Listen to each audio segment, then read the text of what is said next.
Nous sommes en train de parler sur la prière. Amen. Nous sommes en train de voir expérimenter la force de la prière. Et comment prier. L'autre fois, le dimanche passé, nous avions parlé comment Élie, avant de prier, il a manifesté l'enseignement et la connaissance. Donc la connaissance de la parole de Dieu dans lui. Donc c'est-à-dire, nous avions dit que la prière doit se faire avec foi. Et la personne qui doit faire la prière, c'est un enfant de Dieu, un véritable enfant de Dieu. C'est ainsi que pendant qu'il est en train de prier, et le Seigneur est en train d'exaucer. Parce que ce n'est plus lui qui vit, en réalité, c'est le Christ qui vit dans lui. Alléluia. Maintenant, lorsqu'on s'approche dans la prière, nous avions la foi que le Seigneur à qui nous sommes en train de prier, il nous écoute et puis il va exaucer notre prière. Donc c'est avec la foi que nous prions et tout ce que nous demandons à son nom, nous croyons déjà que nous l'avions reçu et nous le verrons s'accomplir avec la foi. Amen. Amen. Parce que c'est la prière. Et cette prière-là doit en tout cas toucher le cœur de notre Seigneur Dieu, afin qu'il vienne à son intervention. Avant qu'il vienne à son intervention, il faut réellement que toi-même tu sois un enfant de Dieu bien converti. Et lorsque tu dis la chose que tu parles dans toi qui sort de ta bouche, tu sais que cela n'est pas sorti de ta bouche. Je me dis, cela est sorti de ta bouche, mais cela ne vient pas de toi. Alléluia. Amen. Donc c'est le Seigneur Dieu qui est en train de parler au travers de toi. Nous avions expérimenté comment est-ce que nos frères, Paul et Silas, ce sont nos frères, vous savez, comment eux aussi ils ont prié.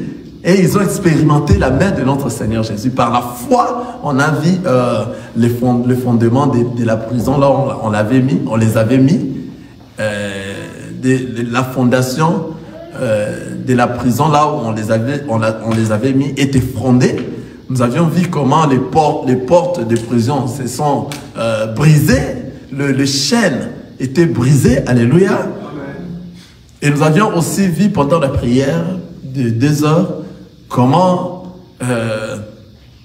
est-ce que l'Église priait pour Pierre qui était emprisonné. Alléluia. Pendant que l'Église était en train de prier pour Pierre, il y avait 2 anges qui étaient descendus pour libérer Pierre, là où il était emprisonné. Or, Pierre, là où il était emprisonné, la parole nous dit, il y avait 2 gardes qui les contrôlaient, qui ne dormaient pas à côté de Pierre. Et Pierre était ligoté, il avait des chaînes dans ses mains. Mais lorsque l'ange est venu, il a coupé ses chaînes. Il a tenu Pierre à la main. Et puis la parole nous dit que Pierre prenait cela comme une vision. Or, pendant ce qui s'est passé, tout ce qui s'est passé là-bas, c'est l'Église qui priait pour Pierre. Alléluia. Amen. Il y a une question? L'Église était en train de prier pour Pierre. Et il y avait des démonstrations de choses qu'on ne voit pas, qui étaient en train de s'opérer pendant la même moment que l'Église était en train de prier pour Pierre. Vous voyez ça?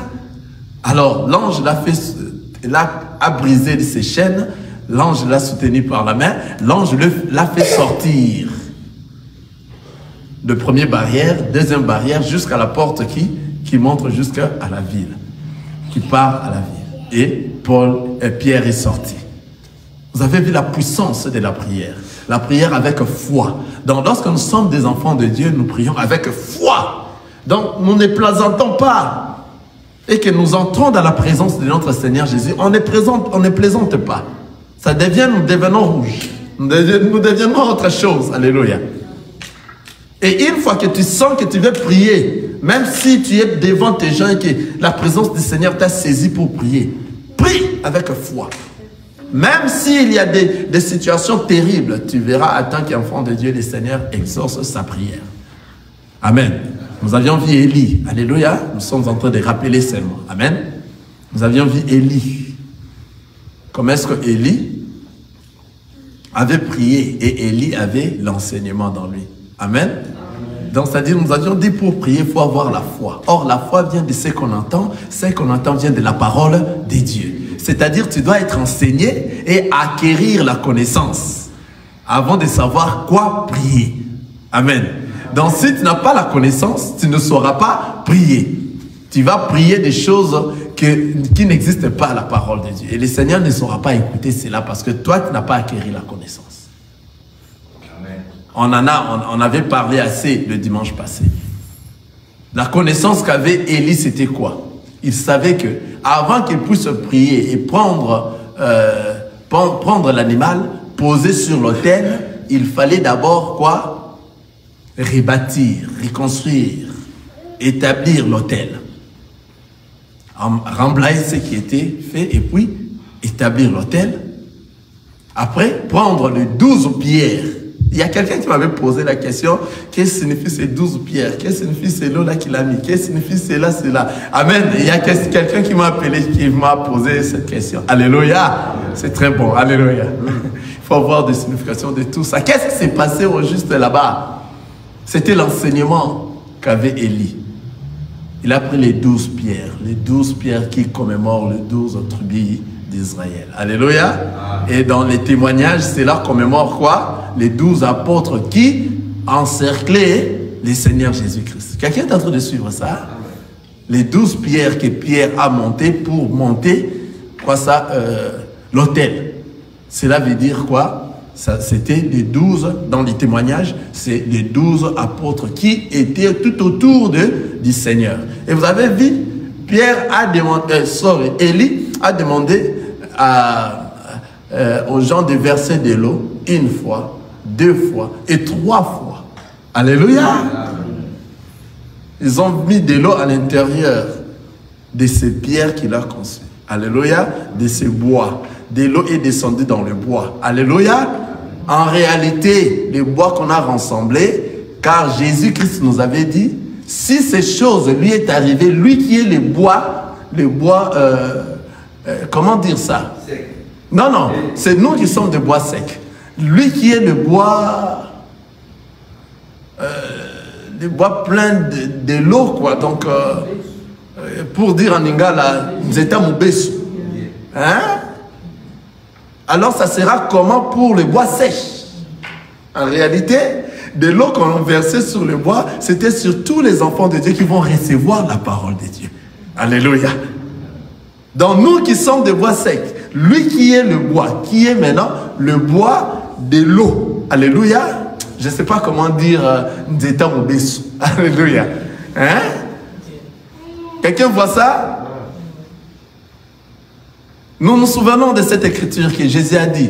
Si ces choses m'est arrivé moi, qui est un bois que vous connaissez là, un bois frais, voilà, un bois frais. À combien sera pour vous qui êtes des bois secs? Or, on avait rassemblé pour monter l'autel, on avait rassemblé quoi? Les bois, afin que le feu tombe, n'est-ce pas? Et on a jeté de l'eau dans le bois, afin que la parole de Dieu entre dans le bois. Or, la parole de Dieu est venue dans nous qui sommes les bois secs. Alléluia. Quelqu'un voit ça? Or, la parole de Dieu, c'est de l'eau. C'est-à-dire de l'eau qu'on est en train de parler ici, ce n'est pas de l'eau de l'océan où on avait parlé à l'Apocalypse, le mer, les eaux que vous voyez. Non. De l'eau devient Jésus-Christ lorsqu'on le met dans un récipient. Quelqu'un est en train de voir ça? C'est pour cela que cette femme-là est venue dire à Jésus, toi, tu n'as même rien à apporter pour toi. Comment est-ce que tu peux épuiser de l'eau dans notre puits? Vous vous souvenez de ça, n'est-ce pas? Car Jésus nous a demandé de l'eau. Donnez-moi de l'eau, la femme samaritaine. Il a dit, mais tu n'as rien pour puiser. Hein? Donc, c'est-à-dire de l'eau qu'on met dans un récipient, c'est ça le Seigneur Jésus. Or, le Seigneur Jésus lui avait dit que de l'eau que j'ai, si je te les donne, ça va jaillir dans toi comme une source d'eau pure. Quelqu'un voit ça? Dans de l'eau qu'on était en train de mettre dans l'autel que Élie était en train de construire, c'est le Seigneur Jésus-Christ. Alléluia. C'est lui qu'on a mis dans de l'eau là qu'on mettait dans l'autel et sur les bois. C'est la parole de Dieu qui est venue dans le monde et nous qui sommes des bois secs, nous avions acquéri la parole de Dieu. Alléluia. Comme nous avions acquéri la parole de Dieu, c'est pour cela Élie avait demandé, parce qu'il avait l'enseignement. Il faut jeter 1 fois, 2 fois et 3 fois. Il n'a pas dépassé 3 fois. Il n'a pas dépassé.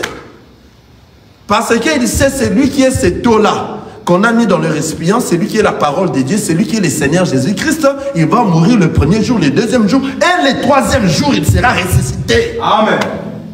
Quelqu'un voit ça? Tout est significatif. Tout ce que Élie était en train de faire était de signification. Ce n'est pas que non, il a jeté les faits aux gens, à ceux qui t'ont fait du mal. Non, ce ne sont pas ces choses-là. Est-ce que vous voyez ça? C'est pour cela, lorsque Élie a évoqué le Seigneur Dieu, le feu est descendu, ça consumait tout. Et le bois et de l'eau qui était mis à l'intérieur, c'est-à-dire Jésus, là, on l'a mis dans le tombeau est vide. Est-ce que vous ne voyez pas ça? Hein? C'est clair, n'est-ce pas? Hein? C'est vraiment bien ce qu'Élie faisait. Tu vois que non, c'était l'enseignement. Ce n'était pas des choses prises comme ça. Élie était en train de faire l'enseignement, de démontrer la connaissance de l'enseignement qu'il avait acquis. Qu'il devait faire ça, que la personne qui viendra, c'est le Seigneur Jésus-Christ. C'est lui qui sera mis dans l'autel. Et encore, l'animal qu'on a mis dans l'autel, afin que le Saint-Esprit et que le feu descende, c'est lui-même encore Jésus. C'est lui-même qu'on avait mis dans l'autel. On l'a mis dans l'autel, on a versé de l'eau, et lui-même, l'autel, c'est la croix. Et lorsque le feu est descendu, le feu a tué le corps qui portait Jésus. Alléluia. Mais l'esprit n'était pas tué. Lui-même, le Christ. Alléluia. Ces corps-là étaient morts sur la croix parce que le corps a transporté une lourdeur de nos péchés. Hein? C'est à cause de ces péchés que le corps a transporté, et c'était vraiment lourd. Donc, c'est-à-dire, Jésus était dans le travail avant qu'on puisse aller, avant qu'on l'amène sur la croix. C'est pour cela qu'il monte dans la montagne, en train de monter. Vous voyez, la personne qui est en train de travailler est en train de transpirer. Alléluia. Il transpirait parce que la lourdeur de péché que son corps a mené, c'était très lourd. Il ne supportait plus. Et il commençait à transpirer. Et là, le suaire s'est transformé. Et ces larmes est descendu et transformé au sang, au bout du sang. Vous voyez tout ce qui se passe là. Ce ne sont pas des choses ramassées, ce sont des révélations. Est-ce que vous voyez ça? Ce ne sont pas des choses ramassées comme ça. C'est pour ça, lorsque nous venons dans la prière, il faut que nous soyons d'abord des enfants de Dieu qui ont réellement reçu l'enseignement et ils ont la connaissance de ce qu'ils ont reçu. Alléluia. Pendant qu'ils sont en train de prier, avant de prier, ils sont en train de mettre l'enseignement. Ou bien ils sont en train de parler la connaissance de ce qu'ils connaissent. Alléluia. Afin que les feux descendent et que les choses se manifestent. Vous voyez? C'est comme ça. Il était enfant de Dieu. C'est ce qu'avait fait Élie. Donc, c'est-à-dire, nous devons prier avec la connaissance. Nous aurons l'assurance que ce que nous sommes en train de faire, on a l'assurance car c'est Dieu-là, c'est lui le créateur du ciel et de la terre. Il est mort, il ne meurt jamais. Il a créé des choses visibles et des choses invisibles. Et tu es maintenant sa présence. Qu'est-ce que tu peux demander qu'il ne peut pas te donner? Vous voyez? Tu as l'espérance de ce que tu es en train de prier. Alléluia. Car la foi est une ferme assurance. Tu as l'assurance dans toi et tu as la foi dans toi. C'est-à-dire, une personne qui entre dans la prière, c'est une personne qui vient à la présence du Seigneur et il sait tout ce qu'il est en train de demander. Il croit qu'il avait déjà réussi et il le verra s'accomplir.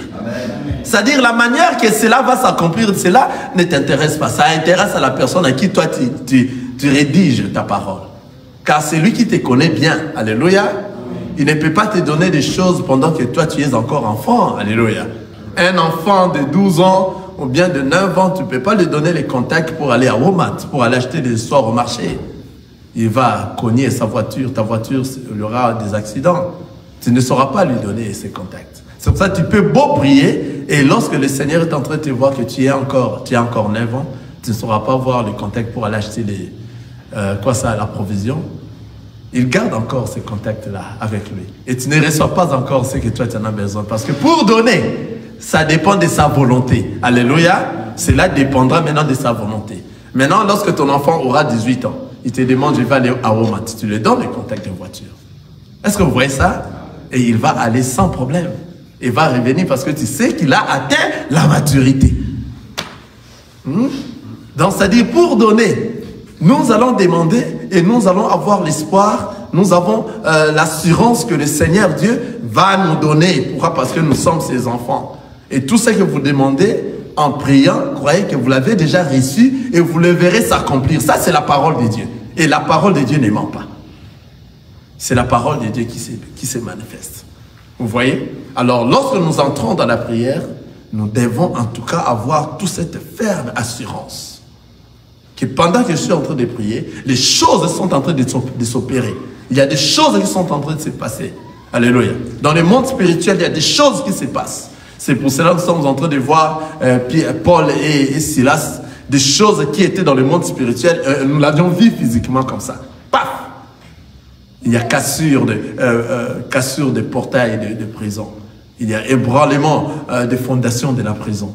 Il y a brisement des chaînes de tous les prisonniers. Ah!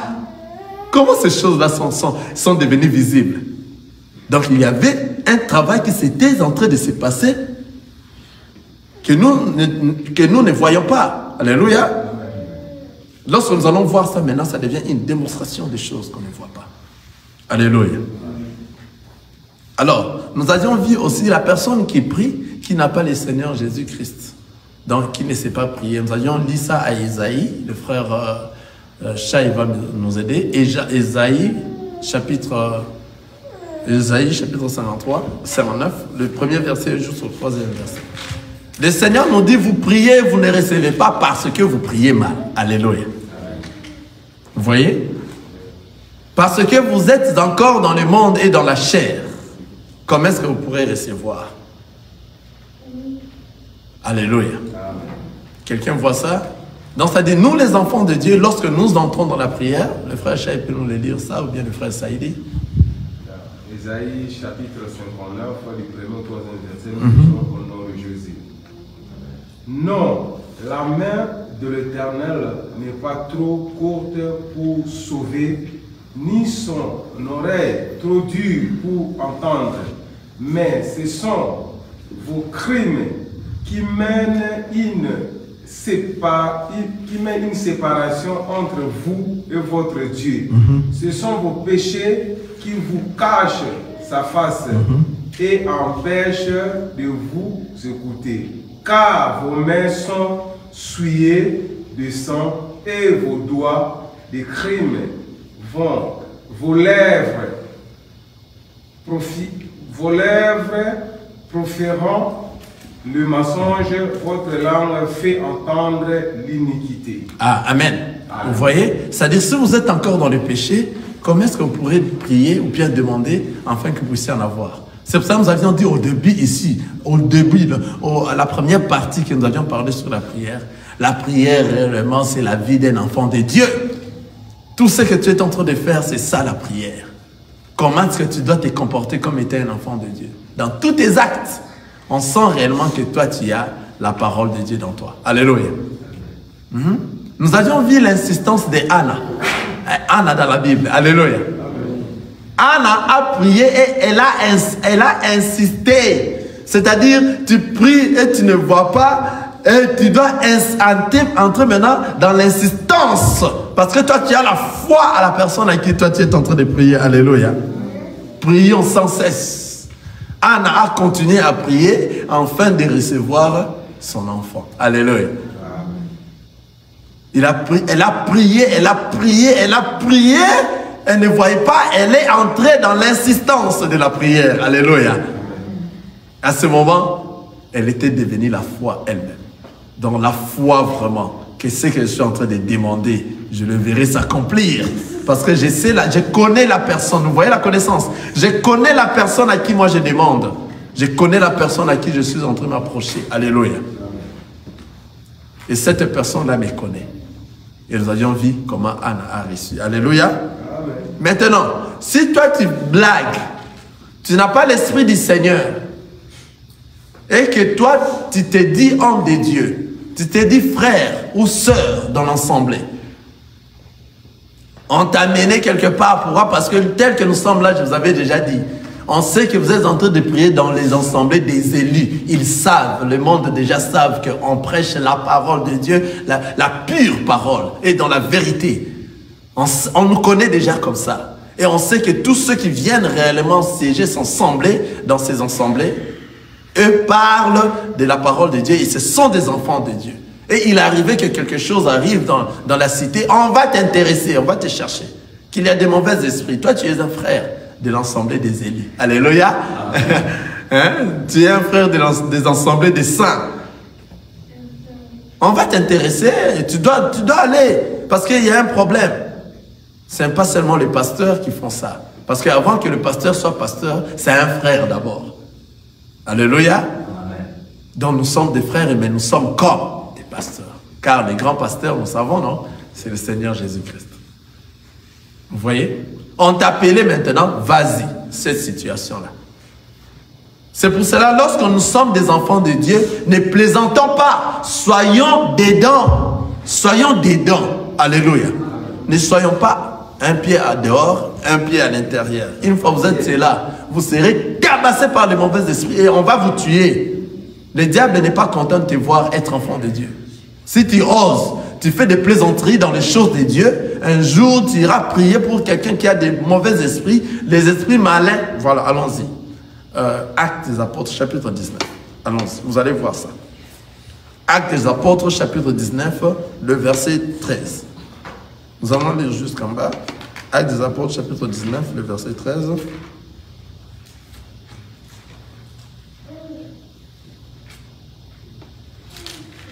Donc n'osez pas. Si vous vous sentez dans vous que vous n'êtes pas encore affermi dans les choses de Dieu et que vous n'êtes pas dedans, dans tous les deux, si on vous appelle, dites à ces messieurs-là, en tout cas, moi malgré je pars dans les assemblées des élus, mais je ne suis pas encore dedans. Il faut aller appeler un autre frère que toi seul tu connais que ce frère-là, en tout cas, il est dans le Seigneur. Parce que si tu n'es pas dans le Seigneur, tu vas arriver dans les cas que nous allons lire maintenant. Actes des Apôtres, chapitre 19, je commence au verset 13. Regardez, suivez-nous tous. Amen. Parce que la prière, on ne blague pas avec ça. Si tu n'as pas le Seigneur Jésus-Christ, n'allez pas prier pour quelqu'un qui a des mauvais esprits. Attention, tu vas mourir. Parce que toi, tu n'es pas dedans. Tu es encore dans la blague. Tu es encore dans la distraction. N'osez pas. Maintenant, pour que toi, réellement, tu oses, il faut que tu sois à l'intérieur, les deux pieds. À la crainte de notre Seigneur Jésus-Christ. Regardez ça, ces témoins ici. Actes des Apôtres, chapitre 19, je commence au verset 13. Quelques exorcistes juifs ambulants essayèrent d'invoquer sur ceux qui avaient des esprits malins le nom du Seigneur Jésus en disant, « Je vous conjure par Jésus que Paul prêche. » Ceux qui faisaient cela étaient sept fils de Séva, juifs, l'un des principaux sacrificateurs. L'esprit malin leur répondit, « Je connais Jésus et je sais qui est Paul. Mais vous, qui êtes-vous » 16. Et l'homme dans lequel était l'esprit malin s'élança sur eux, s'est rendu maître de tous deux et le maltraita de telle sorte qu'ils s'enfuirent de cette maison nus et blessés. Quelqu'un voit ça? Amen. Nous avions vu ça? Amen. Il y avait quelques gens qui allaient prier au nom de Jésus, hein, et le Jésus que Paul était en train de prêcher, et ils allaient prier pour un esprit malin qui était dans un corps d'une personne. Maintenant, et comme ils voyaient qui ça Paul en train de chasser au nom de Jésus-Christ, eux aussi croyaient chasser au nom de Jésus-Christ. Ah. Si tu n'as pas ce Jésus-là, tu peux beau citer Jésus, le diable va se moquer de toi. Vous avez vu ce qui les a arrivés. Nous avions suivi, n'est-ce pas? Ils étaient maltraités à mort, ils ont fui et puis ils étaient blessés. Ils étaient deux, mais l'esprit les est sorti, les a tabassés à mort. On ne blague pas avec la prière. Alléluia. Si tu n'es pas encore enfant de Dieu, n'osez pas. Allez-y prier pour des esprits mauvais. Ne faites pas des blagues. Ici, on ne plaisante pas. Soit on est dedans, soit on est dehors. Et si on est dehors, n'ayez pas honte de dire que non, malgré que je suis dans l'assemblée des élus, mais là-bas, en tout cas, appelons notre pasteur. Il ne faut pas avoir honte. Et si même tu es un pasteur qui n'est pas dans le Seigneur, n'osez pas, parce que tu vas mourir. Tu vas mourir. Tu vas mourir.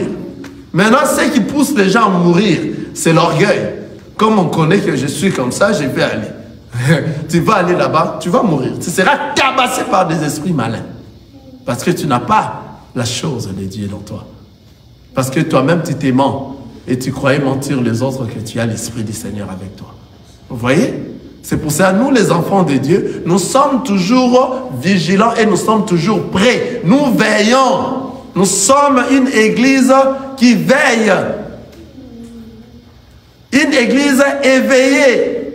Ce n'est pas une église de réveil que nous, des fois nous tombons et on nous réveille. Non, nous dormons, on nous réveille. Non, nous sommes éveillés parce que nous ne savons pas quand est-ce qu'il viendra. On ne connaît ni les jours, ni l'heure, ni la seconde que l'époux viendra. Vous voyez, c'est pour ça que nous restons éveillés.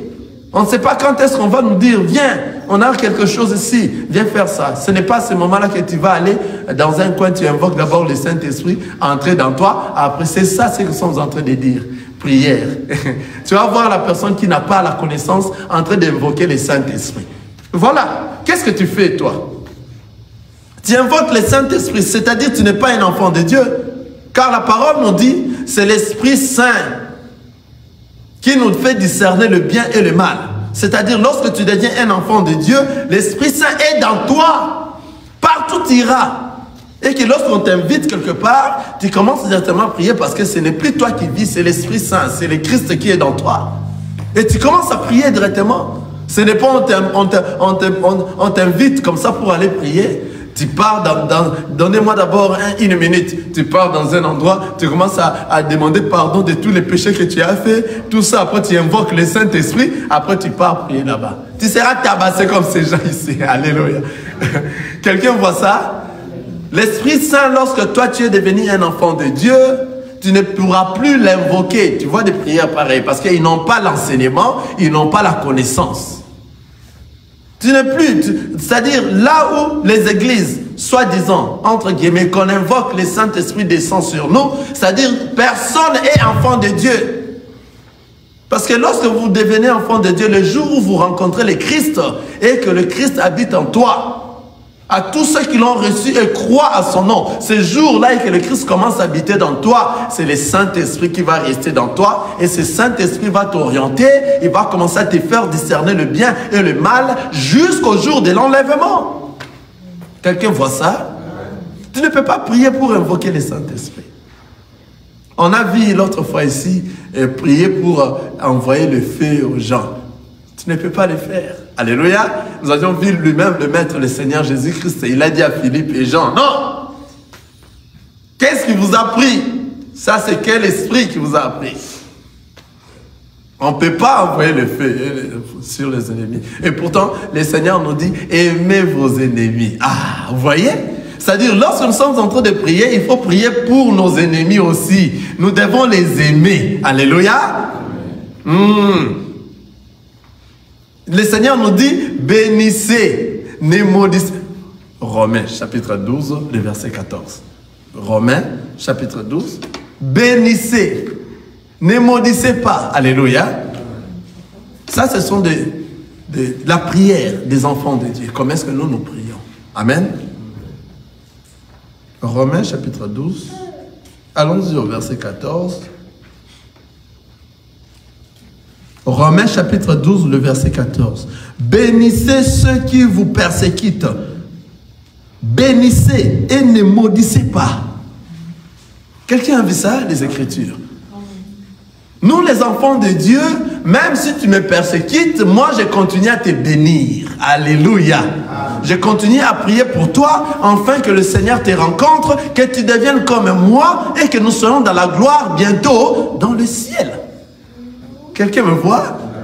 On n'a pas de colère contre qui que ce soit. Car ce n'est même pas nous, c'est le Christ qui vit dans nous. Alors, si le Christ réellement vit dans nous, nous allons commencer à haïr les gens. Parce qu'il m'a dit ça, je vais aussi dire ça. Il a sali ma réputation. Et ma réputation est chère.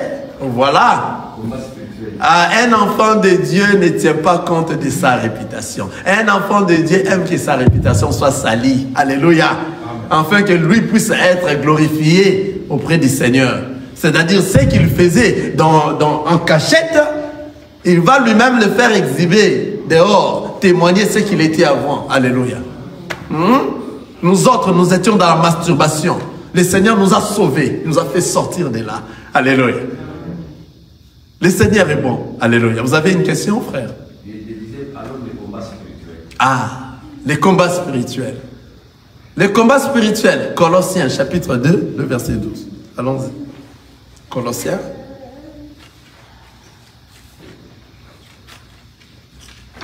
Le livre de Colossiens va nous répondre à cette question.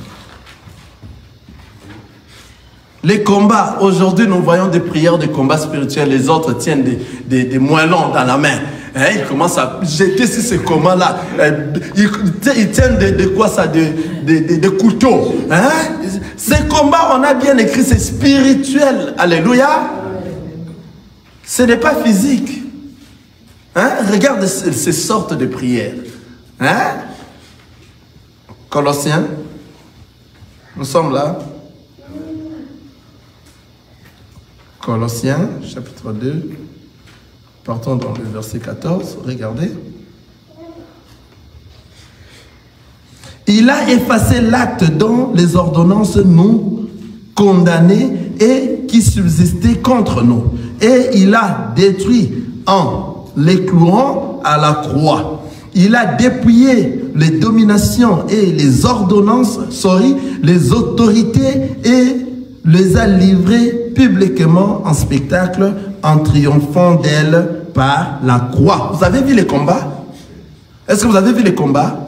C'est le combat que le Seigneur Dieu, le Seigneur Jésus-Christ a fait, afin que nous puissions être sauvés. Maintenant, il dit, à tous ceux qui l'ont reçu et croient en son nom, ils sont déjà sauvés. Car lui a déjà combattu pour toi et moi.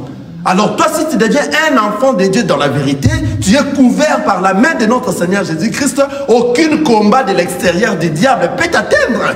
Tu es dans le Seigneur, tu es dans sa main. Tu es dans sa main. C'est pour ça l'objectif, c'est être un véritable enfant de Dieu qui marche à la crainte de Dieu. Les démons vont te fuir. Une fois qu'un démon est là dans la salle, il va fuir, il ne saura pas te sentir. Car devant les démons, toi tu dégages une mauvaise odeur. Alléluia. Amen. Et lorsque toi aussi il y a un démon ici, tu vas le sentir ni une mauvaise odeur. Alors l'Esprit du Seigneur va parler de toi qu'il y a quelque chose de mal ici. Quelqu'un voit ça? Amen. Donc le combat que nous avons, c'est comment nous devons courir pour emporter la couronne. Donc demeurer les enfants de Dieu jusqu'à emporter la couronne. Car nous savons, nous sommes là, lorsque nous avions reçu le Christ dans notre vie comme Seigneur et Sauveur, lui, c'est lui-là qui a combattu sur la croix. Je relis. Il a effacé l'acte dont les ordonnances nous condamnaient et qui subsistait contre nous. Et il a détruit en les clouant à la croix. Quelqu'un voit ça? Il a dépouillé les dominations et les autorités et les a livrées publiquement en spectacle, en triomphant d'elles par la croix. Il a combattu, c'est pour cela on dit qu'il est venu mourir pour nous. Il est venu nous racheter. Il a versé son sang afin que nous soyons sauvés. Mais il y avait une personne, non? On ne peut pas ignorer cela. Toi, tu ne peux pas combattre spirituellement. Spirituellement, la personne qui a combattu pour nous, c'est le Seigneur Jésus-Christ. Et il a vaincu. Il t'a dit maintenant, approche-toi de moi. Sois avec moi. Accepte-moi comme Seigneur et Sauveur dans ta vie. Une fois que moi, je suis avec toi, personne ne saura te faire du mal. Personne ne peut te toucher, ni toi, ni ta femme, ni tes enfants, ni ton mari. Rien. Parce que le Christ est dans toi. Celui qui est dans nous est plus fort que celui qui est dans ce monde. Amen. C'est pour cela, vous voyez, les vrais enfants de Dieu n'ont jamais eu peur. Hein? Même s'il y a une maison de féticheurs là-bas, nous entrons. Ça ne nous fait rien. Alléluia. Nous allons entrer une fois que nous mettons nos pieds là-bas et qu'il y avait, on nous a appelé, il a arrêté quelqu'un là-bas et que venez ceci, cela. C'est un féticheur, nous devons entrer là-bas et que nous, un de nos frères est là-bas, il nous a appelé qu'il faut aller là-bas pour retirer cet homme-là. Nous allons arriver en entrant seulement là où nous mettons nos pieds. Toute chose qui n'est pas de Dieu est détruite. Pourquoi? Parce que celui qui est dans nous est plus fort que celui qui est dans ce monde. Amen. On a la foi lorsque nous partons, on ne part pas seul. Ah, j'aime encore cette réponse de David. On l'a demandé au roi, hein, comment est-ce que tu vas... parce que David n'a pas voulu prendre qu'on les fasse porter les habits de combat. Je ne sais pas comment les dire. Ça pesait lourdement. Il a tout refusé. Maintenant, le roi l'a demandé, mais comment est-ce que tu iras? Tu es seul. Il dit, je ne suis pas seul. Alléluia. Ah, David a bien répondu, il n'est pas seul. Il est avec le Seigneur Jésus-Christ. Il n'est pas seul. C'est-à-dire, tout enfant de Dieu, lorsqu'il se promène, tu n'es pas seul. Tu es accompagné. Dis-toi que toi, tu es puissant. Mais le seul problème est que arrive aussi à rester un enfant de Dieu dans la vérité. C'est là où provient ta puissance. Si tu te mens toi-même, tu crois que tu es un enfant de Dieu, mais tu es encore dans les choses du monde, tu ne l'es pas. Le diable va te frapper comme on a frappé ces jeunes ici. On les a tabassés, ils ont fui. Ils croyaient faire sortir les esprits mauvais au nom de Jésus. Les esprits les ont tapés et ils ont fui et blessés. Imaginez-vous maintenant si ce sont des esprits qui vous tapent. Hein? Vous là-bas, vous allez commencer à me voir. Mais vous ne voyez pas la personne qui me tape. Comment est-ce que vous allez intervenir? Alléluia. Hein? C'est comme ça. C'est-à-dire, le Seigneur nous a dit, rapprochez-vous de lui. Soyez réellement des véritables enfants de Dieu. C'est tout. Maintenant, c'est là le problème. Le désir de la chair nous empêche d'être des enfants de Dieu. Les choses du monde nous empêchent d'être des véritables enfants de Dieu. Les ambiances de ces choses du monde, de tout ce qui nous arrive, cela sont des barrières. C'est pour cela que Paul est en train de dire, je suis dans la course. Alléluia. Jusqu'à remporter la couronne. Et nous tous, nous sommes dans cette course-là pour remporter la couronne. Alléluia. C'est ça la course que nous avons. C'est juste pour remporter la couronne. Ce n'est pas cette couronne-là des Madjab. Hein? Ces choses-là ne sont pas de Dieu. Je vous dis ce qui est vrai. Je vous dis la vérité. Alléluia. La couronne que la Bible est en train de nous dire, c'est la course que nous sommes en train de courir pour remporter la couronne qui est la vie éternelle. Ce n'est pas pour avoir les choses de ce monde, des choses matérielles de ce monde. Non. Ce ne sont pas ces choses-là. Ce sont des distractions et puis pour faire amuser les yeux. Vous voyez, un jour nous allons en parler parce qu'il y a des questions beaucoup sur ça. Amen. Nous voyons aussi comment est-ce que nous devons prier pour nos ennemis. On nous a dit quoi ici dans le livre de Romains 12, le verset 14? Il nous a dit bénissez, priez. Donc ça veut dire bénissez ceux qui vous persécutent. Bénissez, ne maudissez pas. Étant enfant de Dieu, nous devons faire quoi? Bénir toujours. On ne peut pas maudire. Parce que toi, tu es un enfant de Dieu. Lorsque tu pries, tout ce que tu pries va se passer, va se faire, va se réaliser parce que le Seigneur va exaucer ta prière. Tu vois? Une fois que tu dis la chose, ça va arriver. C'est pour ça que Jésus a interdit à Philippe. Et Jean, non. Qu'est-ce qui est derrière vous? Parce qu'il savait si Philippe et Jean allaient prier pour que le feu descende, ça allait descendre. Parce que le Seigneur exauce la prière de ses enfants. Vous voyez cela? Lisons encore Matthieu chapitre 5. Nous allons voir Matthieu chapitre 5, le verset 45.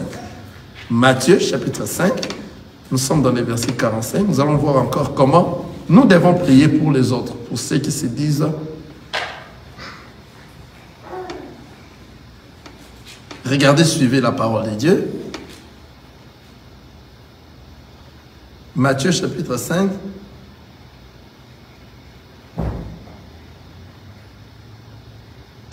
Attendez, moi je suis dans Marc, je dois aller dans Matthieu, chapitre 5.